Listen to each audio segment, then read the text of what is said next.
মৰিগাঁৱৰ ঐতিহাসিক 168 বছৰীয়া ত্ৰিবাৰ্ষিক কমিটি ভাওনাৰ শুভ উদ্বোধন বিধায়ক ৰমাকান্ত দেউৰীৰ। মৰিগাঁৱৰ চৰাইবাহীত 1858 চনৰ পৰাই প্ৰচলিত ঐতিহাসিক ত্ৰিবাৰ্ষিক কমিটি ভাওনাই গঢ়কিলে 168 বছৰ। তথ্য অনুসৰি 1857 চনৰ চিপাহী বিদ্ৰোহৰ পাছত ৰাণী এলিজাবেথে ভাৰতবৰ্ষত আৰোপ কৰা বিভিন্ন কৰ কাটল ৰেহাই দিয়াৰ সুবাদতে মধ্য অসমৰ অন্যতম বৃহত্তৰ চৰাইবাহী অঞ্চলৰ ৰাইজে 1858 চনত এখন সমিতি গঠন কৰি দৰবাৰ ভাওনা উদযাপন কৰিছিল যদিও পৰৱৰ্তী এই ভাওনাই সমিতিৰ পৰিৱৰ্তে কমিটি ভাওনা মহোৎসৱলৈ ৰূপান্তৰ হৈছিল। বৰ্তমানে কমিটি ভাওনা মহোৎসৱ সমগ্ৰ মধ্য অসমৰ এক পৰ্যটনস্থলী হিচাপে গঢ় লৈ উঠা দেখিবলৈ পোৱা যায়। কমিটি ভাওনাৰ বিশেষত্ব হৈছে ৰাইজে পৰম্পৰাগত পদ্ধতিৰে এটা বৃহৎ মণ্ডপ সাজি মুকলিমূৰীয়াকৈ একে সময়তে একেলগে প্ৰায় 25খন অংগীয়া ভাওনা মঞ্চায়ন কৰা। এই কমিটি ভাওনা মহোৎসৱ সমগ্ৰ অঞ্চলটোতে ঐক্য সংহতি জাতি ধৰ্ম বৰ্ণ নিৰ্বিশেষে বিলাইছে সমন্বয়ৰ বাৰ্তা। এইবাৰৰ 56 সংখ্যক কমিটি ভাওনা মহোৎসৱটিৰ শুভ উদ্বোধন 1 নৱেম্বৰত মুখ্যমন্ত্ৰী ডক্টৰ হিমন্ত বিশ্ব শৰ্মাই কৰিছিল যদিও 4 নৱেম্বৰৰ নিশা মঞ্চায়ন হোৱা 24খন অংকীয়া ভাওনাৰ শুভ উদ্বোধন কৰে বিধায়ক ৰমাকান্ত দেউৰীয়ে।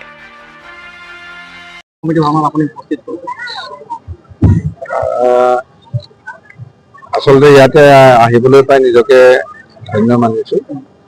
অসমত যেনেকৈ আমাৰ 12 ভাওনা জামুগুৰি তাৰ একে সমপৰ্যায়তো আমাৰ এই মৰিগাঁও জিলাৰ চৰাইবাহীত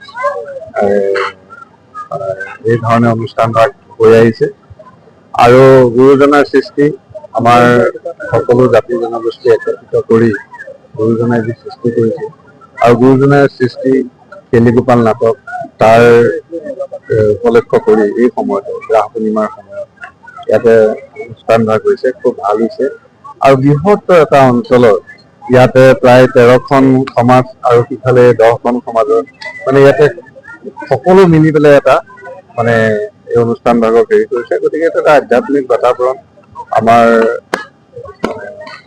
সনাতনী সমাজ ব্যৱস্থাৰ গুৰুজনাৰ সৃষ্টি এই ব্যৱস্থাটোত আমি সকলো প্ৰতিজন অসমীয়া বা প্ৰতিজন হিন্দু লোকে বা সকলো জাতি জনগোষ্ঠী এটাক আমি আঁকোৱালি লৈছো আৰু আজি আমাৰো সৌভাগ্য হৈছে যে ইয়াত আমি এটা সেৱা ল'বলৈ পাৰিছো। গতিকে নিজকে ধন্য মানিছো আৰু কাৰ্যসূচী সফল হওক তাকে ঈশ্বৰৰ ওচৰত প্ৰাৰ্থনা কৰিছো। আপুনি নিজে এই বিষয়ে কি ক'ব? আপুনি নিজৰ সমষ্টিত এই ত্ৰিপাক্ষিক কমিটি ভাওনাখনে অসমৰ নহয় গোটেই ভাৰতবৰ্ষতে এটা সাংস্কৃতিক এটা প্ৰকল্প হিচাপে আৰু সাংস্কৃতিক এটা ক্ষেত্ৰ হিচাপে এতিয়া পবিত্ৰ মিলন ভূমিলৈ পৰিণত হৈছে। এই চৰাইবাহী বৃহত্ত ত্ৰিপাক্ষিক কমিটি ভাওনাখনে জাতি বৰ্ণ নিৰ্বিশেষে সকলোৱে 3 বছৰ মূৰে মূৰে ঐক্যবদ্ধ হৈ একেলগে একাংকীয়া নাট ইয়াত পৰিৱেশন কৰে। ই গুৰুজনাৰ আদৰ্শই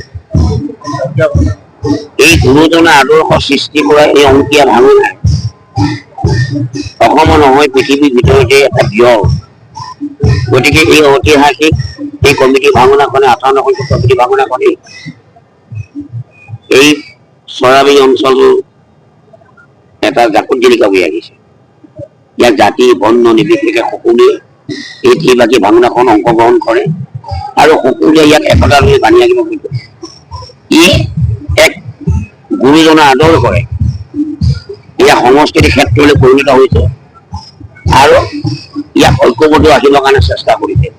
গতিকে আশা ৰাখিছো আহি থকা অনাগত দিনসমূহত এই চৰাইবাহী বৃহত্তৰ অঞ্চলটিক সামৰি এই ঐতিহাসিক ত্ৰিপাক্ষিক ভাওনা ত্ৰিপাক্ষিক কমিটি ভাওনাখনে ই অসমৰ বাৰেৰহণীয়া সংস্কৃতিৰ লগত গুৰুজনে সৃষ্টি কৰি থৈ যোৱা ইয়াক এই একতালৈ মানি আশা ৰাখিছো আহি থকা অনাগত দিনসমূহত ইয়াক যাতে আকৌ জাৱলীযুটীয়া কৰি ৰাখিব পাৰে তাৰ কাৰণে সকলোকে মোৰ ফালৰ পৰা আন্তৰিক শুভেচ্ছা জনাই মই আজি এই নাটকখন শুভ দিন কৰিবৰ কাৰণে আমন্ত্ৰণ জনাইছো।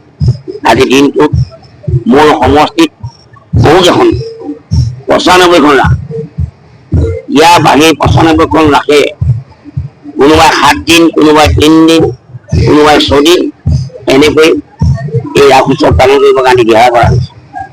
গতিকে আশা ৰাখিছোঁ এই ৰাস উৎসৱৰ জৰিয়তে অসমীয়া জাতিটোক এক গুৰুজনে সৃষ্টি কৰা আদৰ্শলৈ ৰূপায়িত কৰি ইয়াক একতাটোৱে বান্ধি ৰাখিবলৈ সক্ষম হ'ব।